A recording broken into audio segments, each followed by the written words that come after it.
27 octobre 1944. La colline 617, Vosges, France de l'Est. La pluie n'avait pas cessé depuis 3 jours. Dans les denses forêts de pins des Vosges, la visibilité tombait à moins de 3 mètres. La température oscillait juste au-dessus de zéro, transformant les sentiers de montagne en rivières de boue. Quelque part dans cet enfer, 275 hommes du 1er bataillon, 141e régiment d'infanterie, le régiment Alamo du Texas, étaient blottis dans des trous d'hommes peu profonds, encerclés par les forces allemandes, à court de munitions, de nourriture et d'espoir. Ils étaient pris au piège depuis 3 jours, victimes d'une décision de commandement qui allait devenir l'une des plus controversées de l'histoire militaire américaine. Maintenant, alors que l'artillerie allemande réduisait méthodiquement leur périmètre, leur seul espoir reposait sur une force de sauvetage improbable. Des soldats nippo-américains dont les propres familles restaient emprisonnées dans des camps de concentration américains. Ce qui allait suivre au cours des 6 prochains jours allait devenir légendaire. Une mission de sauvetage si coûteuse que les sauveteurs subiraient plus de pertes que le nombre d'hommes qu'ils sauvaient. Le 442e régiment de combat allait perdre plus de 800 hommes pour sauver 211 Texans pris au piège. Ce faisant, il allait briser les hypothèses militaires allemandes sur la capacité combattante américaine et forcer l'Amérique elle-même à confronter ses propres préjugés. Voici l'histoire du sauvetage du Bataillon perdu, l'une des 10 batailles terrestres les plus importantes de l'histoire de l'US Army. Selon les historiens militaires, c'est une histoire de courage impossible, de décisions de commandement discutables et du prix de la loyauté payé en sang. La crise commença le 24 octobre 1944 avec une décision qui violait les principes militaires de base. Le général de division John Ernest Dahlquist, commandant la 36e division d'infanterie, ordonna au 1er bataillon du 141e régiment d'infanterie d'avancer au-delà des lignes amies dans les denses forêts des Vosges. L'objectif, s'emparer des hauteurs près de Bifontaine et couper les routes de ravitaillement allemandes. Le lieutenant Martin Higgins, l'officier des opérations du bataillon, reconnut immédiatement le danger. L'unité avancerait sans protection de flanc, sans réserve et sans ligne de ravitaillement sûre. L'étroite route forestière qui servait de seul lien avec les forces amies pouvait être facilement coupée par les Allemands. Mais Dahlquist, depuis son quartier général à des kilomètres derrière les lignes, insista pour une action agressive. Vers midi le 24 octobre, le bataillon avait avancé d'environ 6 kilomètres et atteint son objectif, une étroite crête désignée colline 205.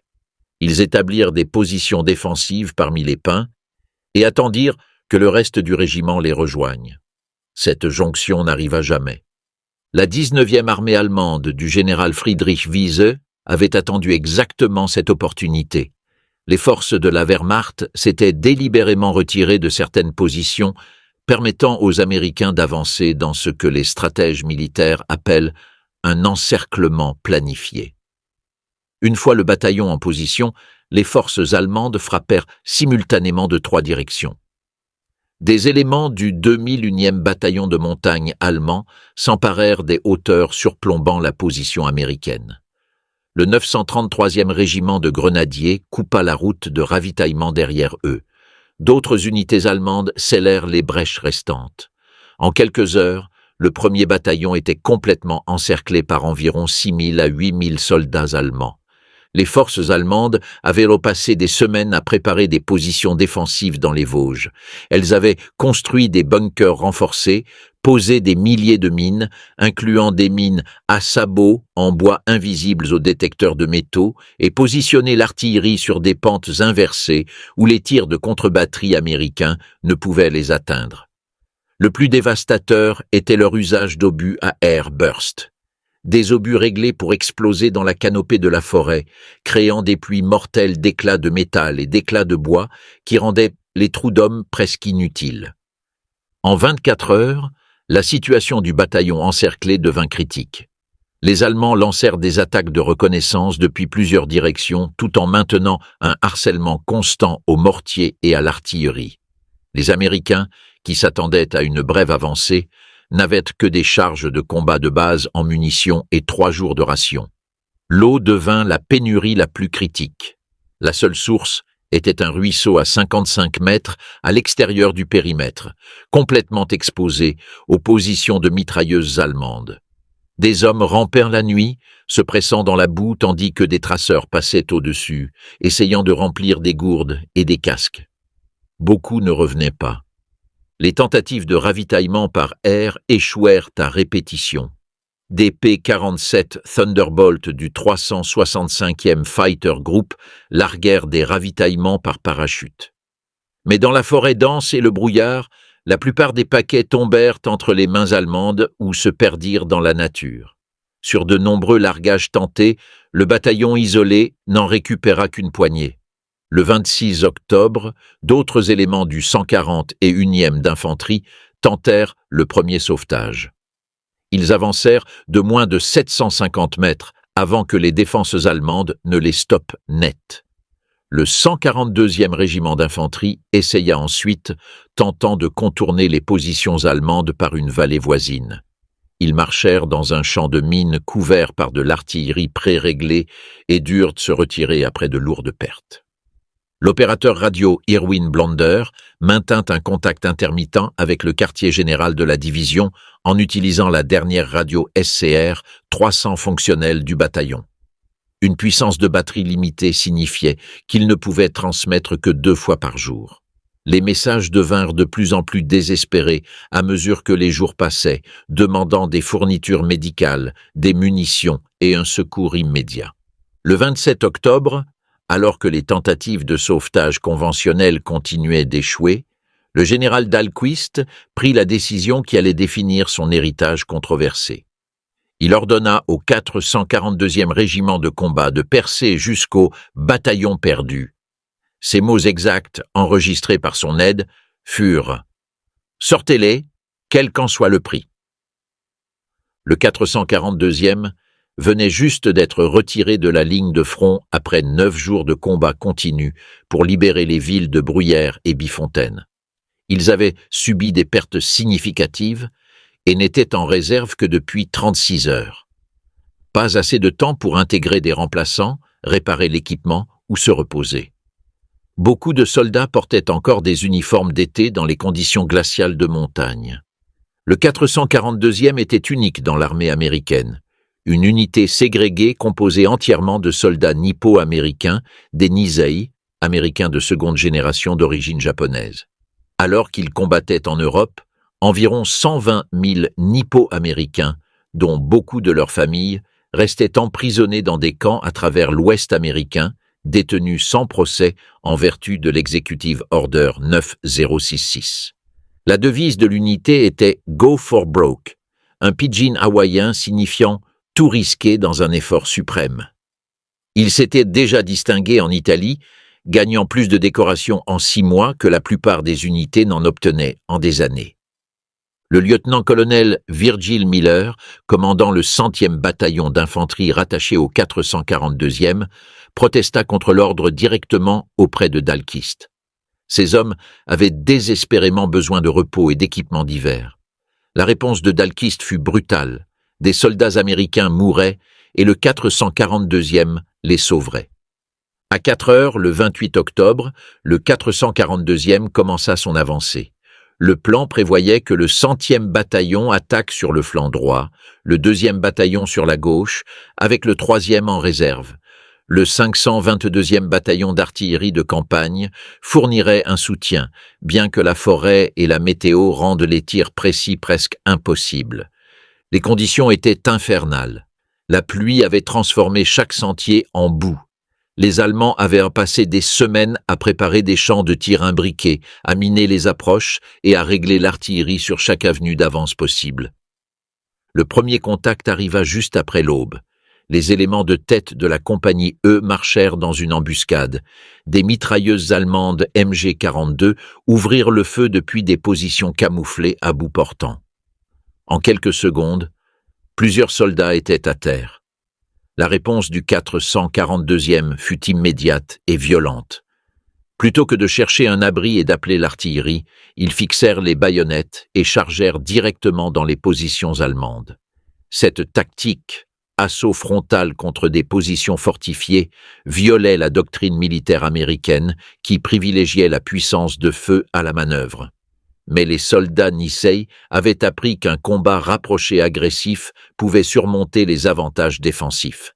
Les soldats allemands, entraînés à s'attendre à ce que les forces américaines se replient face à de lourdes pertes, étaient psychologiquement préparés à des ennemis qui continuaient d'avancer malgré des pertes croissantes. La compagnie K, avançant sur le flanc opposé, rencontra un champ de mines. La première mine arracha le pied d'un soldat à la cheville. Alors que les médecins se précipitaient, d'autres mines explosèrent. La compagnie fut forcée de s'arrêter tandis que des ingénieurs rampaient sur le ventre, sondant les mines avec leurs baïonnettes. À la fin du premier jour, le 442e avait avancé de moins d'1,5 kilomètre à un coup terrible. Mais ils avaient réalisé quelque chose d'important. Ils avaient identifié la principale ligne défensive allemande le long d'une série de crêtes bloquant l'accès aux bataillons perdus. Les 29 et 30 octobre allaient connaître certains des combats les plus intenses de la Seconde Guerre mondiale. Le point clé du terrain était la colline 617, une crête escarpée qui dominait toutes les approches vers le bataillon perdu. Les Allemands en avaient fait une forteresse avec 3 lignes de tranchées distinctes, des bunkers en béton renforcés et un appui d'artillerie pré-réglé. L'assaut commença à l'aube avec un énorme barrage d'artillerie du 522e bataillon d'artillerie. Plus de 4000 obus tombèrent sur les positions allemandes en 3 heures, mais les bunkers construits dans la pente inversée survécurent largement intacts. Quand l'infanterie du 442e avança, elle rencontra un feu dévastateur. Ce qui arriva ensuite est devenu légendaire dans l'histoire militaire. Des soldats individuels, voyant leurs attaques s'enliser, accomplirent des actes d'héroïsme extraordinaires. Le soldat Barney Hajiro, un récent remplaçant d'Hawaï, se leva en pleine vue des positions allemandes et marcha vers l'avant sous les tirs de mitrailleuses. Il détruisit à lui seul 2 nids de mitrailleuses et tua 2 tireurs d'élite, même après avoir été blessé à l'épaule. Ces actions inspirèrent toute sa compagnie à se lever et à charger. Sur une autre partie du champ de bataille, le soldat George Joe Sakato mena une charge qui transforma une défaite imminente en victoire. Quand son peloton était cloué au sol et risquait d'être submergé, Sakato chargea seul une position allemande défendue par 12 soldats. Il tua 12 soldats ennemis, en blessa 2 et en captura 4, permettant à son unité d'avancer. Ces actes individuels de courage permirent au 442e de percer les lignes allemandes, mais le coup était stupéfiant. La compagnie K, qui avait commencé avec 186 hommes, était réduite à 17 fusiliers encore en état de se battre. La compagnie Prin s'en sortit encore pire, avec seulement 8 des 185 hommes encore indemnes. Le sergent-chef Ted Senzaki fut parmi les premiers à atteindre le bataillon perdu vers 16 heures le 30 octobre. Ses premiers mots enregistrés aux Texans pris au piège furent « Vous avez besoin de cigarettes ?» La jonction avait été réalisée, mais la bataille était loin d'être terminée. Atteindre le bataillon perdu n'était que la moitié de la mission. Il fallait encore l'évacuer à travers 3 kilomètres de territoire tenu par l'ennemi. Les Allemands lancèrent immédiatement des contre-attaques pour refermer la brèche, entraînant de violents combats toute la nuit du 30 octobre. L'évacuation commença par les blessés. Des soldats nisais portèrent des brancards à travers des forêts infestées de mines, tandis que des tireurs d'élite et de l'artillerie allemands continuaient de faire des leurs. Chaque trajet prenait des heures, les porteurs devant s'arrêter fréquemment pour se reposer ou se mettre à couvert des tirs ennemis. Les blessés légers et les soldats valides du bataillon perdu furent évacués au cours des 2 jours suivants.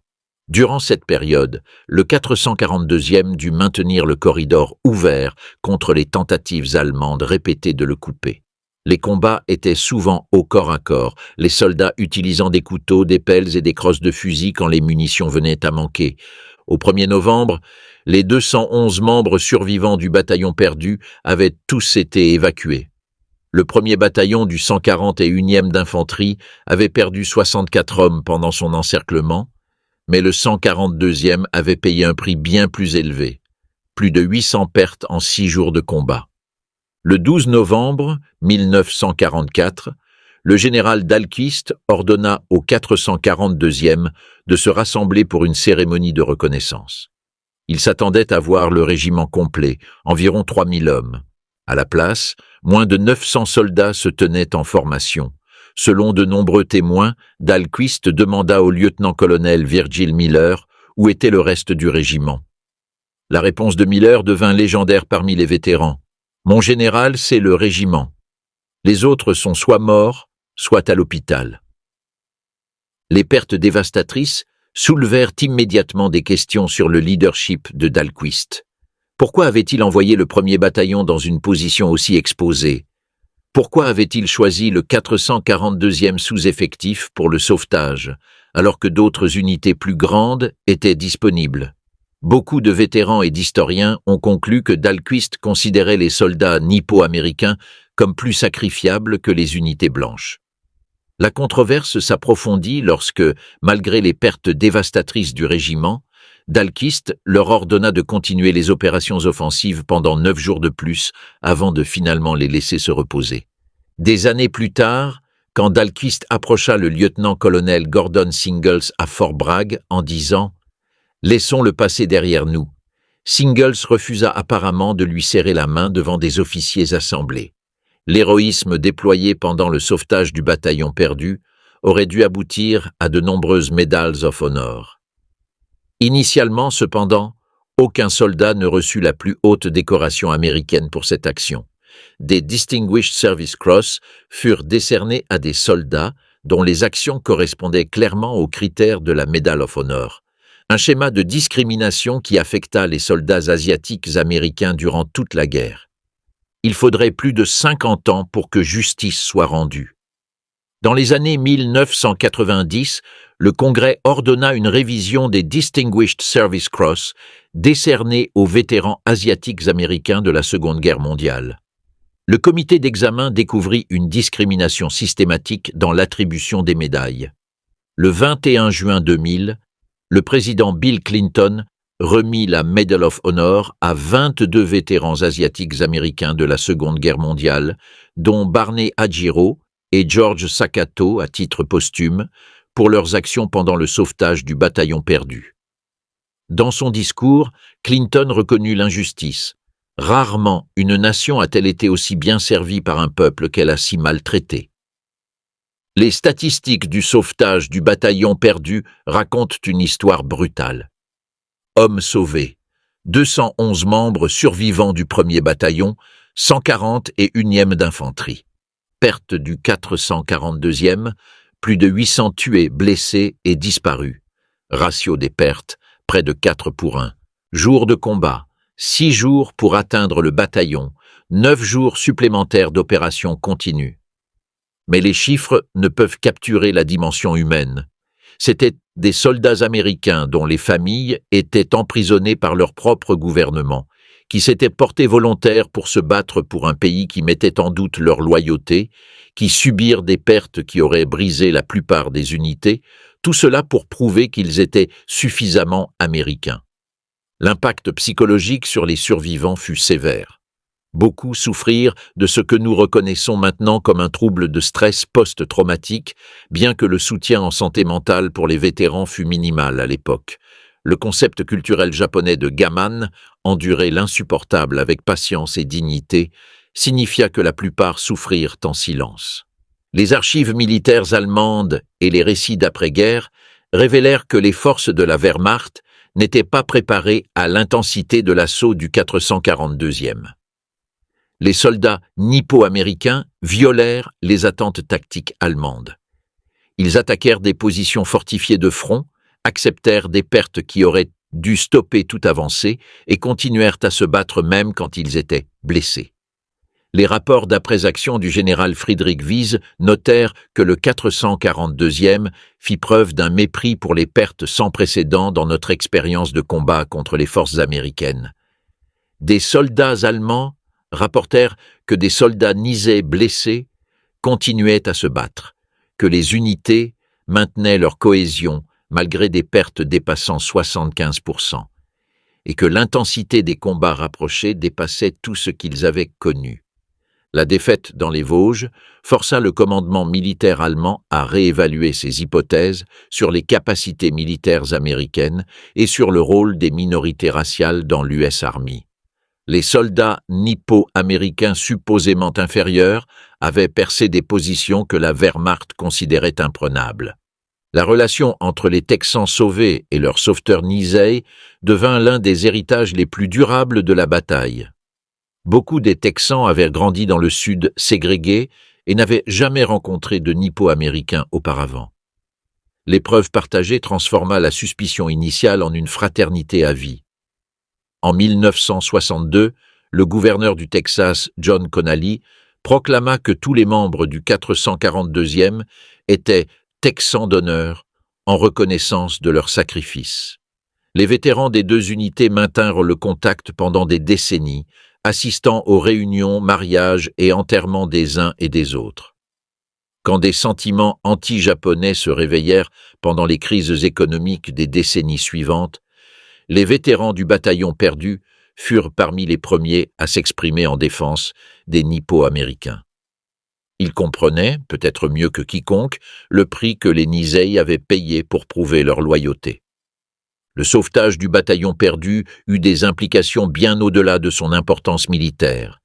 Le sacrifice extraordinaire du 442 rendit impossible de justifier la discrimination continue contre les nippo-américains. Comment l'Amérique pouvait-elle maintenir que c'étaient des citoyens déloyaux alors qu'ils avaient subi de telles pertes en sauvant des soldats blancs? Le 442e devint l'unité la plus décorée pour sa taille et sa durée de service dans l'histoire militaire américaine, obtenant 21 Medals of Honor, la plupart décernés des décennies plus tard, 29 Distinguished Service Cross, 588 Silver Stars, 5200 Bronze Stars, plus de 4000 Purple Hearts et 8 citations présidentielles d'unité. Leur service contribua à ouvrir la voie à la réparation pour l'internement des nippo-américains.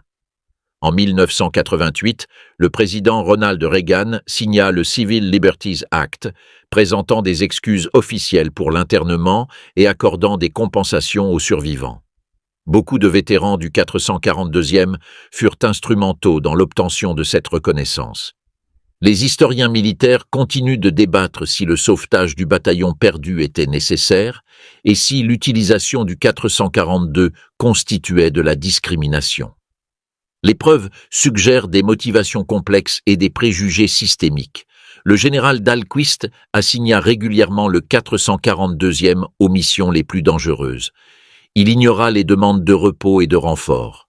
Plus révélateur, il avait d'autres unités disponibles, des unités plus grandes, plus fraîches, qui auraient pu tenter le sauvetage. La décision tactique d'envoyer le 442e sous effectif plutôt que des unités fraîches de la 36e division reste controversée. Certains historiens soutiennent que le 442e fut choisi parce que c'était la meilleure unité disponible. D'autres affirment qu'il fut sélectionné parce que les pertes nippo-américaines seraient politiquement plus acceptables que des pertes dans des unités blanches. Ce qui est indéniable, c'est que le 442e ne pouvait refuser la mission sans sembler confirmer les suspicions sur leur loyauté. Ils étaient pris au piège des préjugés, aussi sûrement que le bataillon perdu était pris au piège des Allemands. Le sauvetage du bataillon perdu offre des leçons profondes sur la citoyenneté, la loyauté et le coût des préjugés. Il démontre que mettre en doute la loyauté des citoyens en fonction de leurs origines affaiblit l'efficacité militaire et viole les principes américains. Il montre comment les groupes marginalisés doivent souvent payer le prix le plus élevé pour prouver leur appartenance.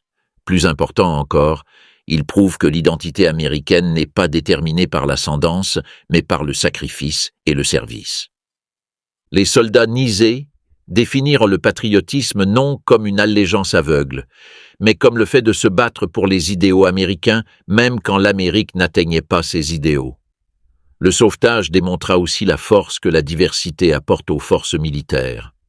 La cohésion du 442e, née d'une marginalisation partagée, les rendit plus efficaces que les unités conventionnelles. Leur détermination à se prouver eux-mêmes les poussa à des réalisations extraordinaires. À mesure que les décennies passèrent, le nombre de survivants diminua. Les vétérans du 442e et du bataillon perdu portaient des cicatrices physiques et psychologiques des Vosges. Mais ils portaient aussi un lien indestructible forgé durant ces terribles jours. Le vétéran du bataillon perdu Martin Higgins, qui avait envoyé des messages radio désespérés pendant l'encerclement, entretint des amitiés à vie avec ses sauveteurs. Avant sa mort, il déclara « Ces garçons nous ont sauvé la vie alors que leur famille était enfermée chez eux. Ce n'est pas juste du courage. C'est une sorte d'héroïsme que je ne comprends toujours pas complètement. » Le vétéran Nisei Ito réfléchit. « Nous sommes montés sur cette montagne pour sauver des soldats américains. Pas des soldats blancs ou des soldats du Texas. Des soldats américains. C'est ce que nous étions aussi, malgré tout, des soldats américains. Aujourd'hui, le sauvetage du bataillon perdu est étudié dans les académies militaires comme un exemple de tactique de petites unités et d'une détermination extraordinaire. À West Point, une plaque honorant le 442e dit « Ces soldats ont prouvé qu'une bravoure peu commune était une vertu commune. Mais le plus grand héritage est social et moral. » Le sacrifice du 442e aida à transformer la compréhension américaine de la citoyenneté et de l'appartenance. Leur service rendit impossible de maintenir que la loyauté pouvait être déterminée par la race ou l'ascendance. Les vétérans du 442e utilisèrent leur autorité morale pour se battre pour les droits civiques après la guerre. Daniel Inouye, qui perdit son bras droit en combattant en Italie avec le 442e, devint le premier représentant d'Hawaï au Congrès et servit au Sénat pendant près de 50 ans. Spark Matsunaga, un autre vétéran du 442e, le rejoignit au Sénat. Ensemble, ils furent déterminants dans l'obtention de réparations pour l'internement. Le sauvetage du bataillon perdu révèle finalement le terrible coup des préjugés, pas seulement pour ses victimes, mais pour la nation qui les héberge. Les pertes excessives du 442e étaient en partie dues à leur besoin de prouver leur loyauté par un sacrifice extraordinaire. L'Amérique perdit beaucoup de ses meilleurs citoyens parce que les préjugés exigeaient qu'ils paient un prix plus élevé que les autres. La bataille exposa aussi les défauts du leadership militaire quand il est influencé par des préjugés raciaux. L'apparente volonté de Dahlquist de dépenser des vies nippo-américaines plus librement que des vies blanches entraîna des pertes inutiles et reste une tache sur son dossier militaire. Pourtant, de cette injustice émergea quelque chose de remarquable. La preuve que les idéaux américains sont plus forts que les préjugés américains. Les soldats Nisei ne se battaient pas pour une Amérique parfaite, mais pour l'Amérique qui pourrait être, qui devrait être, et qui parvient parfois à le devenir. Le 30 octobre 1944, 16 heures.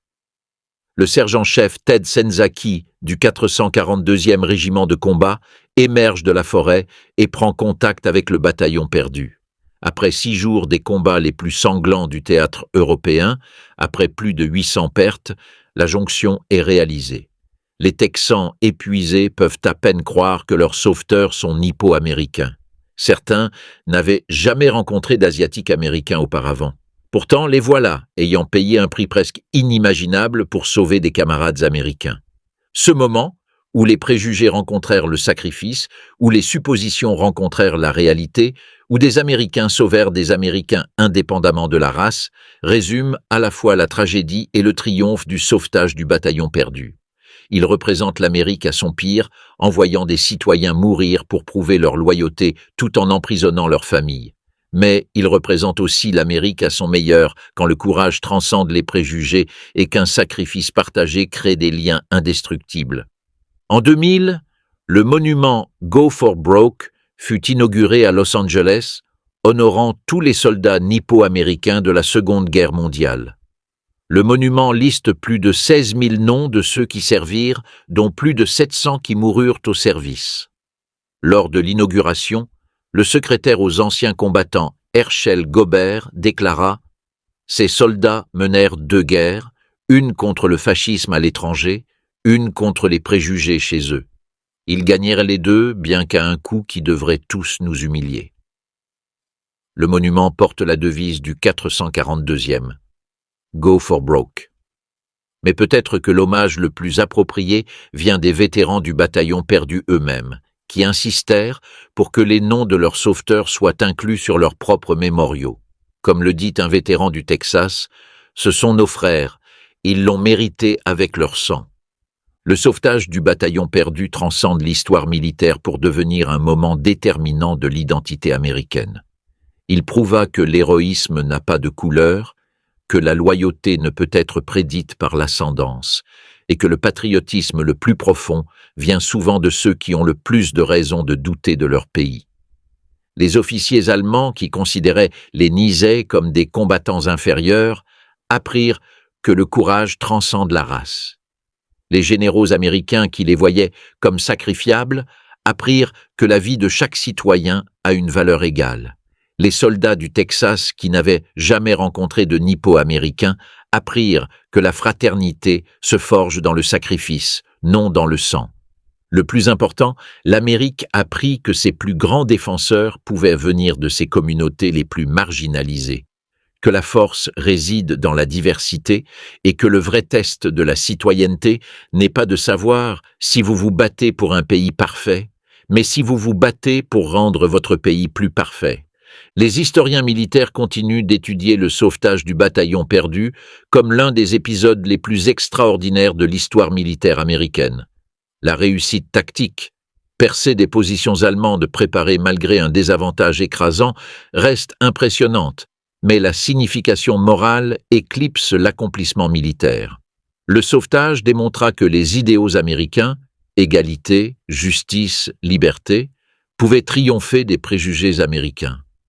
Il prouva que ce qui rend l'Amérique exceptionnelle n'est pas la perfection, mais la capacité de rédemption par le sacrifice.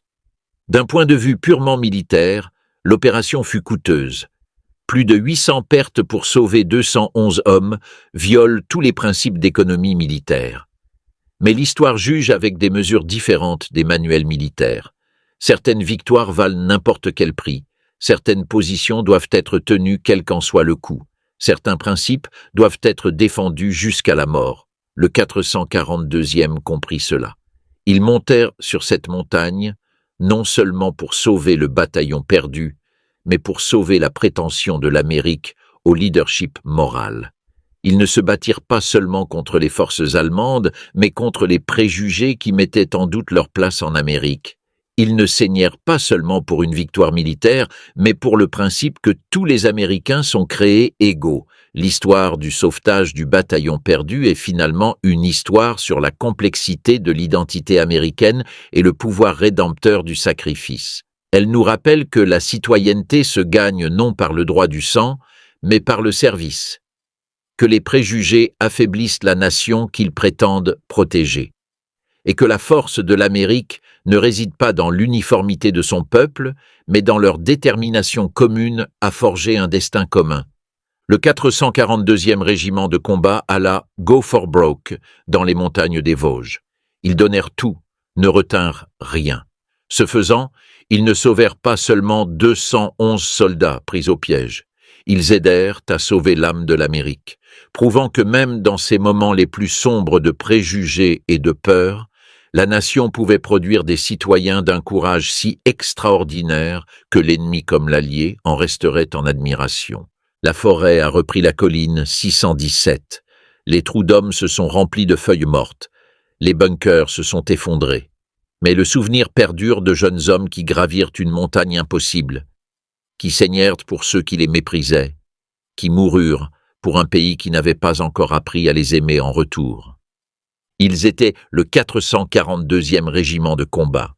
Ils étaient nippo-américains. Ils étaient patriotes. Ils étaient des héros. Et ils étaient, par-dessus tout, des Américains. Leur sacrifice résonne à travers les décennies, rappelant à chaque génération que la liberté n'est pas gratuite, que la citoyenneté exige le service et que la plus haute forme de patriotisme est de se battre pour rendre son pays digne de ses idéaux. Dans les sombres forêts des Vosges, un groupe d'Américains marginalisés prouva que la loyauté ne peut être mise en doute quand elle est écrite dans le sang, que le courage n'a pas de couleur, et que la vraie force de l'Amérique réside dans la volonté de tous ces peuples, indépendamment de leurs origines, à se tenir ensemble pour défendre la démocratie. Le bataillon perdu fut sauvé, mais plus important encore, un idéal fut préservé. Qu'en Amérique, la citoyenneté ne dépend pas d'où vous venez, mais de ce que vous êtes prêt à sacrifier pour les principes de dignité humaine et d'égalité. Le 442e prouva cette vérité de la manière la plus emphatique possible.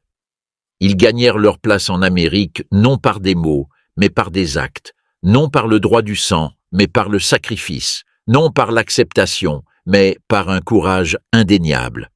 Tel est leur héritage, que des préjugés les plus sombres peut émerger l'héroïsme le plus brillant, que ceux jugés les moins loyaux peuvent se révéler les plus fidèles, et que la plus grande force de l'Amérique ne réside pas dans l'uniformité de son peuple, mais dans son engagement partagé à défendre des idéaux plus grands qu'aucun individu, qu'aucun groupe, qu'aucun préjugé. Le sauvetage du bataillon perdu reste l'un des épisodes les plus extraordinaires de l'histoire militaire américaine. Non seulement pour ce qui fut accompli, mais pour qui l'accomplit et ce que cela signifia. En ces 6 jours d'octobre 1944, le 442e régiment de combat ne sauva pas seulement un bataillon. Il aida à sauver l'idée même de l'Amérique.